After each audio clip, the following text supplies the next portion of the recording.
રાહદારીઓ માટે મુશ્કેલી, ફૂટપાથ પર વૃક્ષોની ડાળીઓનો કબજો. વડોદરા શહેરના કાલાઘોડા સર્કલથી ફતેગંજ રોડ તરફ જતા માર્ગ પર રાહદારીઓ માટે ગંભીર મુશ્કેલી સર્જાઈ છે. રસ્તાની બાજુમાં આવેલા વૃક્ષોની ડાળીઓ ફૂટપાથ તરફ એટલી વળી ગઈ છે કે ફૂટપાથ પર ચાલવું લગભગ અશક્ય બન્યું છે. આ પરિસ્થિતિના કારણે રાહદારીઓને મજબૂરીમાં મુખ્ય રસ્તા પર ચાલવું પડે છે, જેના કારણે અકસ્માતનો ભય સતત રહે છે. ખાસ કરીને વૃદ્ધો, બાળકો અને મહિલાઓ માટે આ સ્થિતિ વધુ જોખમી બની રહી છે.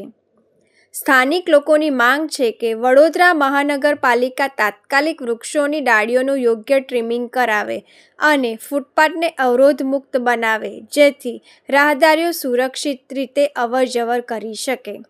સમયસર કાર્યવાહી કરવામાં આવે તો સંભવિત અકસ્માતોને ટાળી શકાય અને નાગરિકોને સુરક્ષિત ફૂટપાથની સુવિધા ફરીથી મળી શકે.